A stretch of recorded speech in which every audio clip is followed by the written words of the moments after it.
जय हिंद। आप सभी का सिद्धार्था सर यूट्यूब चैनल पर स्वागत है। आज की दो बड़ी खबर मैं लेकर आया हूं।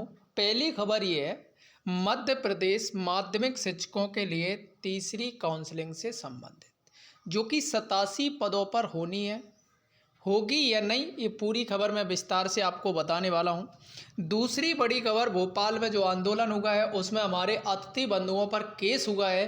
तो देखिए, जब तक केस वापस नहीं हो जाते मैं आप लोगों की आवाज़ ज़रूर उठाऊंगा, क्योंकि आप हमारे अपने हैं। तो चलिए, दोनों खबर को मैं विस्तार से बताने वाला हूं। अभी तक आपने चैनल सब्सक्राइब नहीं किया, कर दीजिए और शेयर कर दीजिए। पहली खबर ये है बड़ी, उच्च माध्यमिक शिक्षक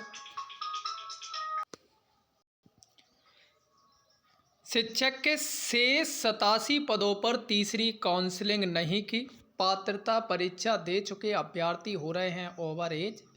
तीसरी काउंसलिंग पर भी असमंजस, मतलब कि जो 8700 जो शेष पद बचे हैं, इसकी तीसरी काउंसलिंग का सभी अभ्यर्थियों को इंतजार है, परंतु शिक्षा विभाग की तरफ से अभी कोई इन्फॉर्मेशन नहीं है, क्योंकि इसमें कई हमारे अभ्यर्थी हैं जो भाई बंधु हैं जो ओवर एज हो रहे हैं। देखिए, सही बात है, जीवन खपा दिया है तो भाई देखो, शिक्षा विभाग को आपको इस पर देना चाहिए, क्योंकि दूसरे राउंड में फ्रेश पदों पर रोस्टर जारी हुआ था।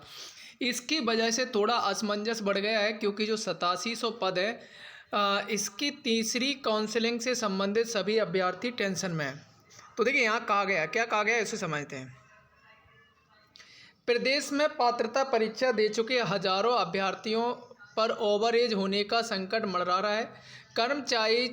कर्मचारी चयन बोर्ड ने स्कूल शिक्षा विभाग के लिए 2011 के बाद 2018 में उच्च माध्यमिक शिक्षक भर्ती के लिए 17,000 पदों पर नोटिफिकेशन जारी किया था, जिसमें जनजातीय विभाग ने 2220 पदों पर नोटिफिकेशन जारी किया था। इन पदों के लिए कोरोना काल के बाद अक्टूबर 2021 में भर्ती प्रक्रिया शुरू हुई थी, और जो कि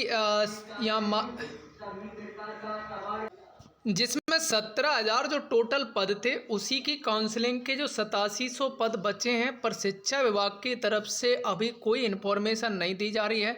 ऐसा लग रहा है कि तीसरी काउंसलिंग के मात्र 10% चांस हैं, क्योंकि मध्य प्रदेश शिक्षा विभाग हो या सरकार हो, नौकरियां नहीं देना चाहती है।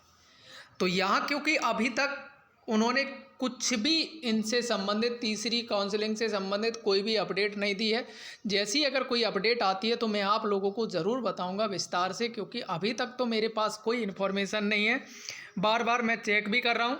दूसरी बड़ी खबर है कि अतिथि शिक्षकों पर भोपाल में लाठी चार्ज करने वाले पुलिस प्रशासन की जांच कर उचित कार्रवाई करने को लेकर सौंपा ज्ञापन। सही बात है, हमारे अतिथि शिक्षक बंधु कोई डाकू डकैत तो थे नहीं या चोर नहीं थे। आपने किस आधार पर उन पर लाठी चार्ज किया गया? दूसरा, उन पर किस आधार पर आपने केस किया गया? अपनी देखो आवाज़ है, अगर मैं आज़ाद भारत में अगर अपनी आवाज़ नहीं रखूँगा तो कब रखेंगे? अगर हम आज़ाद भारत में, और वो भी हम जो नेता आज नेता बने, उनके बच्चों को या उनको किसी न किसी शिक्षक ने तो पढ़ाया ही होगा, उन पर अगर आप केस कर रहे हैं तो इसका मतलब क्या कहेंगे? तो भैया, इन पर यहाँ सीधा बोला है कि पूर्व मुख्यमंत्री शिवराज सिंह चौहान द्वारा किए गए अतिथि शिक्षक महापंचायत आंदोलन की आयोजित घोषणाएं पूरी करो। तो देखिए, इसी से संबंधित ये आंदोलन था, इस पर लाठीचार्ज हुआ, तो मैं कहूँगा केस वापस होना चाहिए, और जो भी इनकी मांग है उस पर सरकार को एक बार विचार ज़रूर करना चाहिए।